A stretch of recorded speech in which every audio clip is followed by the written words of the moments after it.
यद्यपि ईश्वर का भी आदेश है परस्पर हम उपयोग करें, एक दूसरे का सहयोग करें और जो परोपकार करने वाले हैं उनको उचित मान सम्मान और सहयोग करें, ये आदेश है। लेकिन फिर भी जब श्रेष्ठ कर्म करने वाला मन में अच्छी प्रकार से ठान ले कि इस कर्म का फल मुझे मिलेगा, जो कर्म मैंने किया है उसका ठीक ठीक फल मुझे मिलेगा, मुझे ही मिलेगा, तो ये जो दुख पैदा हो जाता है वो नहीं हो पाएगा।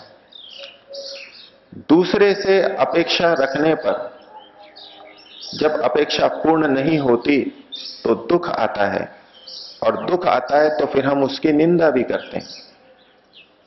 उसकी फिर इस विषय में निंदा करना, उचित कथन करना तो ठीक है कि इसने कृतज्ञता नहीं रखी, लेकिन उसके अतिरिक्त भी प्रतिक्रिया होकर के हम उसकी अतिरिक्त निंदा भी करते हैं, अन्य भी बुराई करते हैं।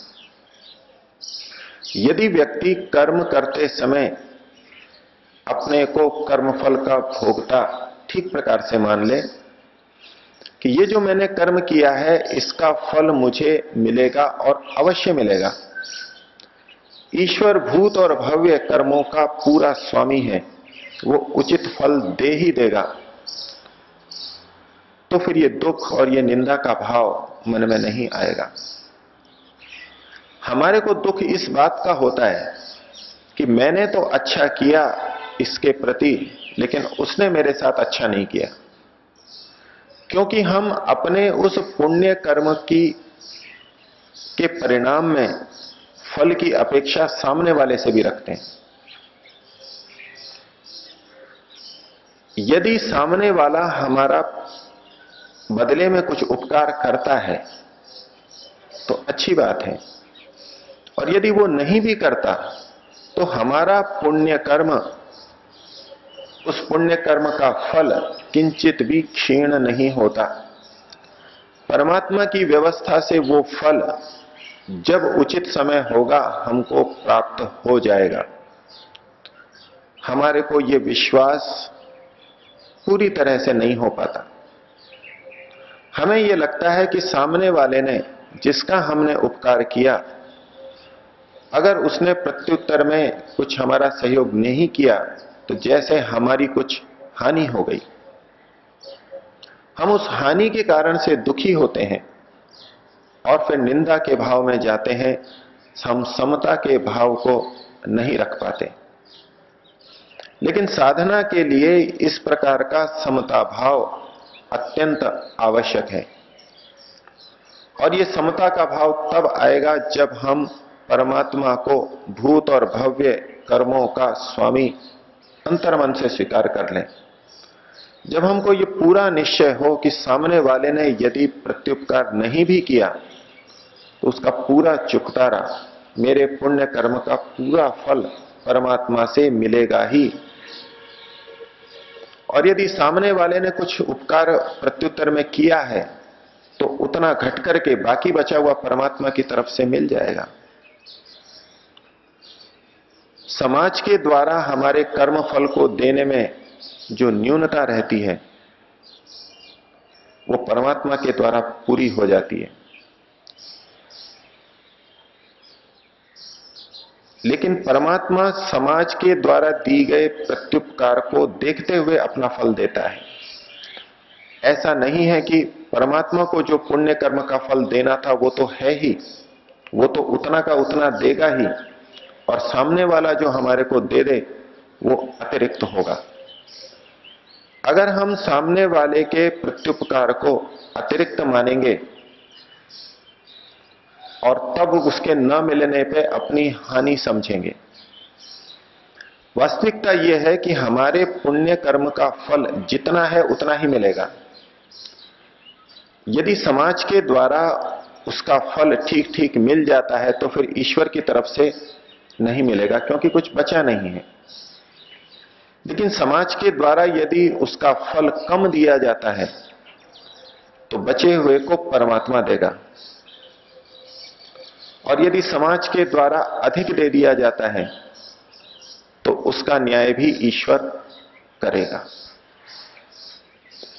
हमने किसी का छोटा सा काम किया, हमारा यत्न तो थोड़ा सा था, उसने बहुत अधिक हमारे को दे दिया। हम उस अधिक लेने के अधिकारी नहीं हैं, हमने वो पुरुषार्थ नहीं किया है, लेकिन उसने दे दिया, वैसे ही प्रसन्न होकर के दे दिया। तो ऐसे में अतिरिक्त सहयोग लेना वो कहीं ना कहीं आगे ईश्वर की व्यवस्था से समान किया जाएगा, उसकी क्षतिपूर्ति होगी। जो अतिरिक्त लिया है उसका अधिग्रहण हो जाएगा, उसका हिसाब चुकता होगा। तो जब व्यक्ति ये मानता है कि कर्म फल का निश्चित फल होगा और वो मुझे ही मिलेगा, तो फिर उसको शोक नहीं होता। हम परोपकार करते समय कुछ इस तरह की भावना मन में रखते हैं कि मैंने ये कर्म किया है, इसका फल सामने वाले को मिल रहा है, ये उसके परिणाम हैं। हमने कुछ किया और दूसरे का हित हो गया या अहित हो गया, ये उसके परिणाम हैं। सामने वाले का खाता अलग चल रहा है और हमारा खाता अलग चल रहा है। हमारे कर्म से सामने वाले के खाते में परिवर्तन नहीं आएगा और सामने वाले के हमारे प्रति किए गए गलत व्यवहार से हमारे खाते में परिवर्तन नहीं आएगा। तात्कालिक रूप से न्यूनाधिकता हो सकती है, लेकिन उसकी अंततोगत्वा परिणति, पूरा हिसाब ईश्वर की तरफ से होगा। ये जिस दिन व्यक्ति के मन में अंदर तक बैठ जाए तो फिर अपेक्षा के पूरा न होने पर दुखी न होगा, नहीं होगा। एक समाजशास्त्री ने समाज के व्यक्ति के दुखों की व्याख्या करते हुए एक दृष्टि दी कि हमारे जो दुख हैं वो अधिकतर अपेक्षा रखने के कारण से हैं। हम दूसरे से कुछ न कुछ अपेक्षा रखते हैं। समाज के शिष्टाचार में वो अपेक्षाएं रखी भी जाती हैं, एक दृष्टि से उचित भी हैं। बच्चे माता पिता से कुछ अपेक्षा रखते हैं, वृद्ध माता पिता अपने युवा बच्चों से कुछ अपेक्षा रखते हैं। शिष्टाचार की दृष्टि से उचित भी है, होना चाहिए समाज के लिए।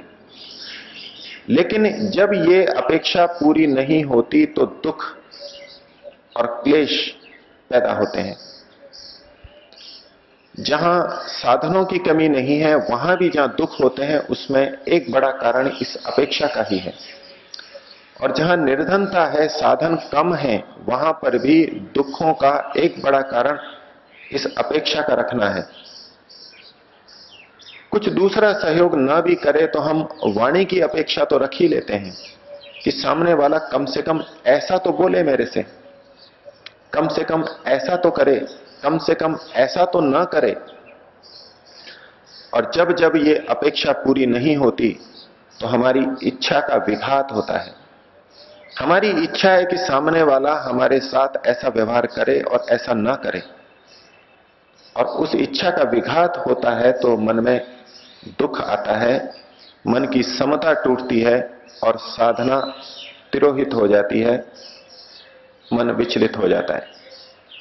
लेकिन यदि व्यक्ति अपने को केवल इतने तक केंद्रित कर ले कि मैंने जो किया उसका फल मेरे को परमात्मा से अवश्य मिलेगा, दूसरे मुझे कैसा भी व्यवहार करें उससे मेरे खाते में कोई अंतर नहीं आने वाला है, तो फिर व्यक्ति इस दुख से, निंदा से हट जाता है। यमाचार्य ने यहां और दूसरी बात कही थी कि ईश्वर भूत और भव्य दोनों का स्वामी है। क्योंकि यह प्रसंग कर्म का है, इसलिए भूत कर्मों का, किए हुए कर्म का, कर्माशय का स्वामी परमात्मा है। हम उसमें कुछ मिटाना या जोड़ना अतिरिक्त हम नहीं कर सकते।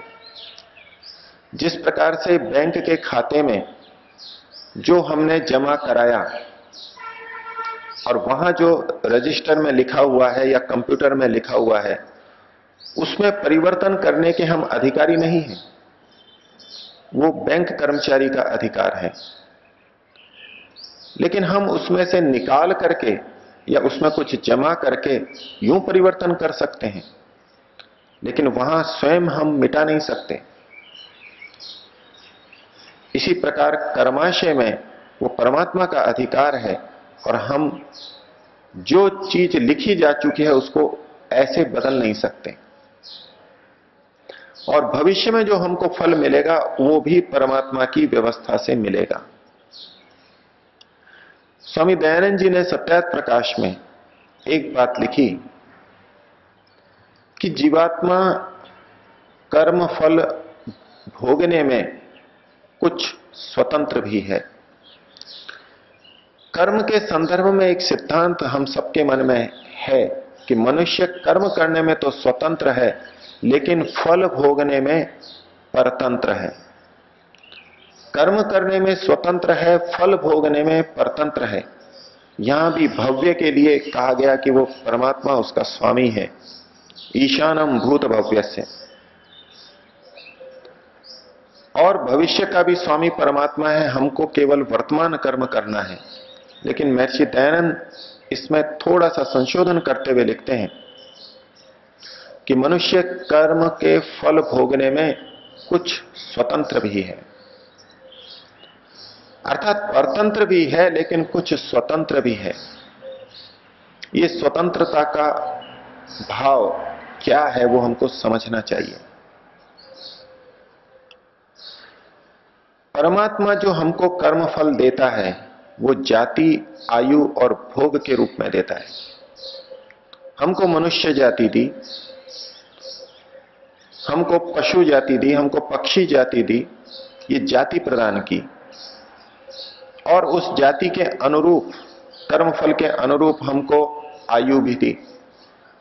ये जाति 10 दिन का जीवन जीती है, ये 100 वर्ष का जीती है, ये 20 वर्ष का जीवन जीती है।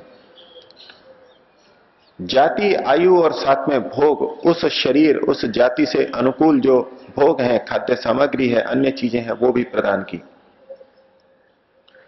ईश्वर के द्वारा कर्मफल इस स्थिति तक हमको दे दिया गया। लेकिन अब इसके बाद में हम उसका क्या उपयोग करते हैं, ये फिर हमारी स्वतंत्रता पर निर्भर करता है। जैसे किसी व्यक्ति को कार्यालय से वेतन दे दिया गया, एक साधन दे दिया गया, कुछ रुपए दे दिए गए, ये उसको फल के रूप में दे दिया गया। लेकिन कार्यालय उस व्यक्ति को सुख या दुख के रूप में कुछ नहीं देता, वो साधन सामग्री प्रदान करता है। अब उस व्यक्ति का कार्य फिर से प्रारंभ होता है। उस धन का, वेतन से प्राप्त धन का क्या उपयोग कर रहा है, उसका उपयोग करके वो परिवार को सुखी भी कर सकता है, और उस धन का दुरुपयोग करके, नशे में उड़ा करके, जुए में उड़ा करके दुख भी पैदा कर सकता है। मेहनत तो दोनों व्यक्तियों ने समान की थी, कार्यालय में काम दोनों ने किया था, वेतन भी समान मिला, लेकिन फल की परिणति, सुख और दुख जो अंतिम है, वो केवल साधनों के मिलने मात्र से नहीं होती। वहां फिर इस आत्मा का कर्तृत्व विद्यमान है। ईश्वर ने हमारे पुण्य कर्मों के अनुसार शरीर दे दिया, अच्छी बुद्धि दे दी, अच्छा परिवार दे दिया, अनुकूल परिस्थिति दे दी। इतने मात्र से हमको सुख हो जाएगा ये अनिवार्य नहीं है। अब फिर हमारा कर्म प्रारंभ हो जाता है कि इस उपलब्ध श्रेष्ठ साधनों का मैं कैसे उपयोग करता हूं। अच्छी बुद्धि के होते हुए, अच्छे शरीर के होते हुए भी व्यक्ति अपने गलत व्यवहार से दुखी होता है, हो सकता है। अच्छे परिवार वालों के होते हुए भी अपने गलत व्यवहार से, गलत आचरण से दुखी हो सकता है, दुखी होता है। तो जो साधन परमात्मा के द्वारा मिले हैं उसका अब हम कैसे उपयोग कर रहे हैं, ये हमारे ऊपर फिर निर्भर करता है।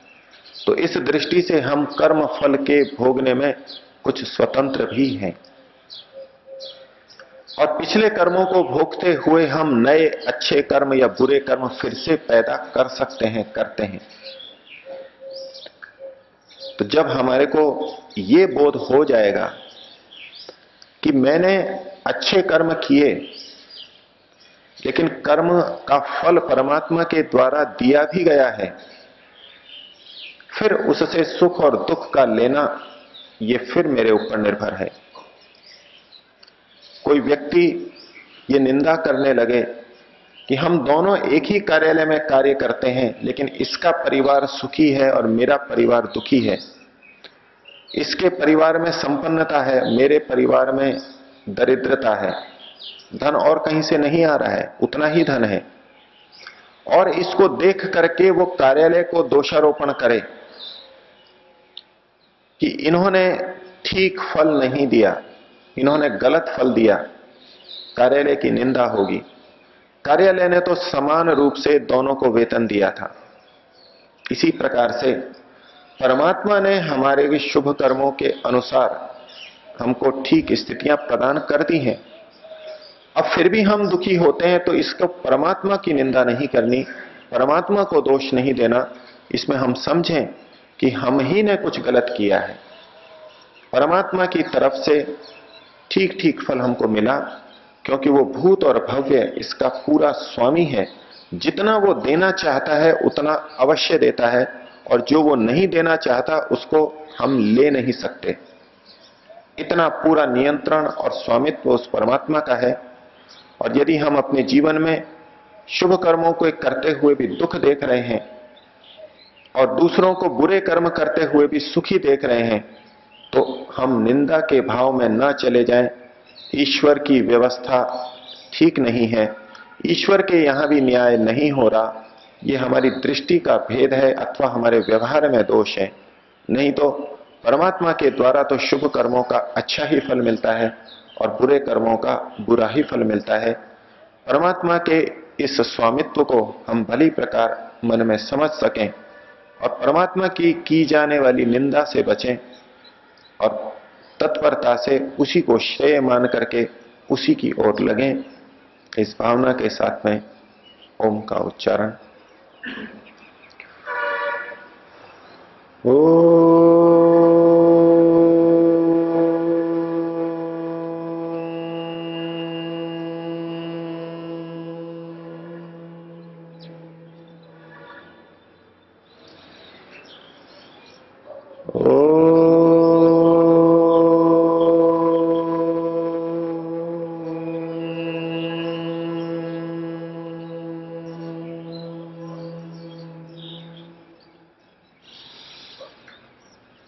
ओ